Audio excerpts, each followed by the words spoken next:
స్థాపించినటువంటి కుటుంబం తెలుగుదేశం పార్టీ.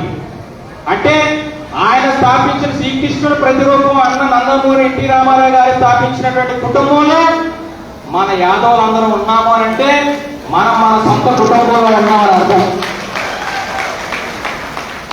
అలాగే యాదవులు అంటే ఒక పేరు ఏంటి, కుట్రలు తెలియవు, కుతంత్రాలు తెలియవు, మోసాలు తెలియవు. అందుకనే యాదవులు ఎక్కువ కాలం జీవిస్తారంట. అవునా కదా? యాదవులు ఎక్కువ కాలం జీవిస్తారనడానికి కారణం ఒక స్వచ్ఛత, సచ్చీలత, మన నీతి, నిజాయితీ, నిబద్ధత. అది యాదవ కులంలో ఉంది. కాబట్టి ఇవాళ మనందరం కూడా ఎక్కడున్నా ఈ దేశ జనాభాలో, ఈ భారతదేశ జనాభాలో 20% మంది యాదవులు ఉన్నారు. 20% మంది యాదవులు ఉన్నారు. అంటే ఈ దేశంలోనే ఒక నిర్ణయాత్మకమైనటువంటి మార్పులు తీసుకొచ్చేటువంటి, ఇవాళ నిర్ణయాలు తీసుకోగలిగేటువంటి సత్తా కూడా మన యాదవుల్లో ఉంది. ఇవాళ సుమారు 25 కోట్ల మంది పైబడి వేల జనాభా ఉండేటువంటి యాదవ సామాజిక వర్గానికి ఇవాళ పెద్దపీట వేసినటువంటి ఘనత ఒక తెలుగుదేశం పార్టీ అనేటువంటిది ఇవాళ అందరూ కూడా తెలుసుకోవాలి. మరి అదేవిధంగా ఇవాళ మనం చూస్తే భారతదేశంలో ముఖ్యమంత్రిగా చేసినటువంటి వ్యక్తులు ఇవాళ ములాయం సింగ్ యాదవ్ గారు కానీ, ఇవాళ లాలూ ప్రసాద్ యాదవ్ గారు కానీ, ఇవాళ అనేక పెద్ద పెద్ద పరిశ్రమలు ఇవాళ మనం చూసాం. బండా దత్తాత్రేయ గారు కూడా మంత్రిగా చేసి ఇవాళ గవర్నర్ గా కూడా పనిచేస్తా ఉన్నారు. వీళ్ళందరూ కూడా మన యాదవ్ కులం నుంచి వచ్చినటువంటి వాళ్ళు. ఇవాళ రాజకీయంలో అత్యున్నతమైనటువంటి స్థానాల్లో వాళ్ళు ఉన్నారు అంటే మన తాలూకా ఉనికి ఏ విధంగా ఉందో, మన తాలూకా శక్తి సామర్థ్యాలు ఏ విధంగా ఉన్నాయో మీ అందరూ కూడా అర్థం చేసుకోవచ్చు. అయితే మనలో ఉపయోగాలు ఉన్నాయి, మనలో లోపాలు కూడా ఉన్నాయి. అయితే మనం అనుకుంటా ఉన్నాం, మన పెద్దవాళ్ళని చెప్పి ఎవరైతే సమర్థత ఉన్న వాళ్ళు, ఇవాళ రాజకీయ పరిజ్ఞానం ఉన్నటువంటి వాళ్ళు, ఇవాళ పదవుల ద్వారా మన జాతికి అందరికీ కూడా మేలు తెస్తే, బండి తెస్తే కొంతమంది కలంకితులు కూడా ఉన్నారు వీళ్ళు. ఇవాళ మనం ఒకటి గమనించాలి. కొంతమంది పార్టీలు చెప్తారు ఏంటి, మనందరం మీరు కూడా మా విశాఖపట్నం మేయర్ యాదవ్కి ఇచ్చారు కదా, కాబట్టి యాదవులందరూ మా పార్టీ వైపు రావాలని. ఏమండి, పదవి ఇస్తే కాదు, రాజ్యాధికారం ఎక్కడుంది? పదవితో సరిపోదుగా. ఇవాళ పదవి ఇచ్చి నువ్వు పక్కన కుర్చీ వేసి పక్కన కూర్చోబెడితే కాలు కింద అది పదవి ఇచ్చినట్ట. అధికారం మీది, పదవి మాదా? ఎందుకండి ఆ పదవి? ఇవాళ తెలుగుదేశం పార్టీలో పోలిట్ బ్యూరో సభ్యులుగా రామకృష్ణ గారు ఉన్నారు. ఆర్థిక శాఖ మంత్రిగా పనిచేశారు.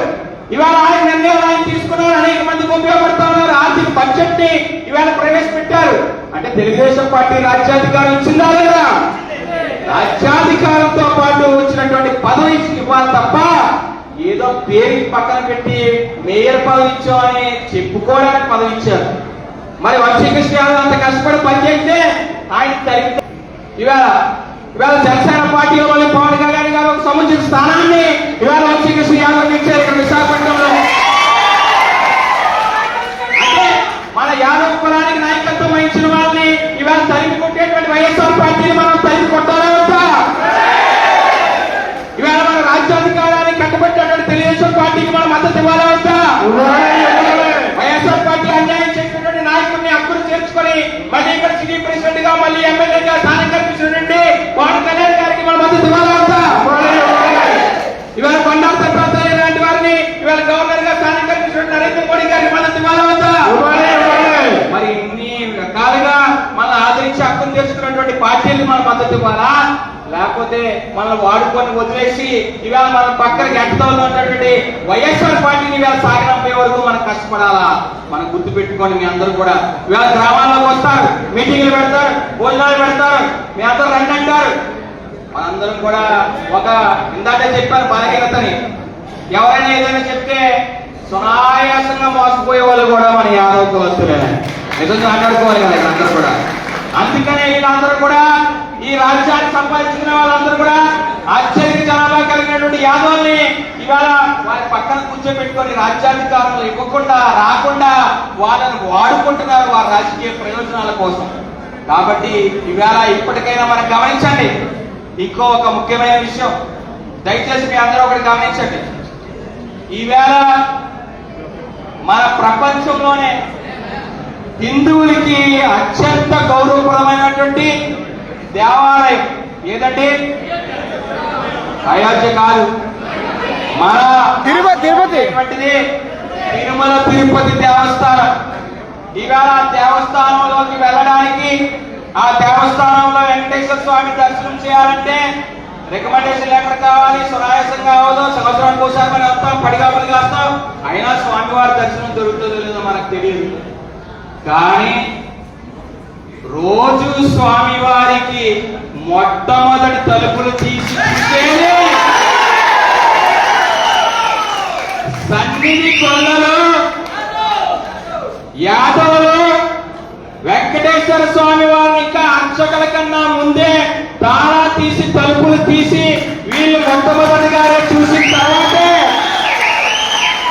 ఎంత పెద్ద అర్చకులైనా లోపలికి వెళ్ళి సుప్రభాతం చేస్తారు. ఉదయం 2 గంటలకల్లా మన సన్నిగోళాలు ఇద్దరు ప్రతిరోజు కూడా వంశపారపర్యంగా వాళ్ళు స్వామివారి కైంకర్యాలు చేస్తూ ఉంటారు. అటువంటి మహోన్నతమైనటువంటి జాతి మన యాదవ జాతి. వెంకటేశ్వర స్వామి వారిని కూడా మొట్టమొదటి దర్శనం కల్పించుకునేటువంటి మహర్జాతి ఇవాళ యాదవ జాతి. కాబట్టి ఇంకా చెప్పుకుంటూ కొంచెం ఆదాయం ఉంది. ఏదేమైనా సరే ఇవాళ సమయం ఎన్నికల సమయం. ఈ ఎన్నికల సమయంలో 5 సంవత్సరాలకు వచ్చే ఎన్నికల్లో మళ్ళీ మన యాదవ కులం అంతా కూడా రాజ్యాధికారం మళ్ళీ చేపట్టాలంటే ఇక్కడ మన ఎమ్మెల్యేగా ఇవాళ కొనసాల రామకృష్ణ గారిని గాజు గుర్తుపై వేసి ఇవాళ మనం గెలిపించుకోవాలి. అలాగే బీజేపీ పార్టీ తరఫున మన సీఎం రమేష్ గారిని కూడా కమలం గుర్తుపై వేసి గెలిపించుకోవాలి. అయితే ఒకటి గమనించండి, మీ అందరూ కూడా రేపు చాలా మంది మీ గ్రామాల్లో వస్తారు పర్యటనల కోసం, ప్రచారం కోసం. కొనసాల రామకృష్ణ గారి ఎమ్మెల్యేగా చూడని పదవా? ఆయన ఎమ్మెల్యే చేశారు కదా, ఆయన పార్లమెంట్ సభ్యులుగా చేశారుగా, 3 మంత్రి పదవులు చేశారుగా. మరి ఆయనకి ఏమైనా ఎమ్మెల్యే పదవి కొత్త? ఆయనకి ఎందుకండి? మన కోసం మళ్ళీ అనకాపల్లి అభివృద్ధి పరంగా తీసుకెళ్ళడం కోసం ఇవాళ వైఎస్ఆర్ పార్టీ అరాచక పాలనని అంతమొందించడం కోసం, ఈ అవినీతి పాలనని పూర్తిగా నాశనం చేయడం కోసం, జగన్ ఇంటికి పంపించడం కోసం ఇవాళ మనందరం కూడా ఉద్యమం చేస్తా ఉన్నాం.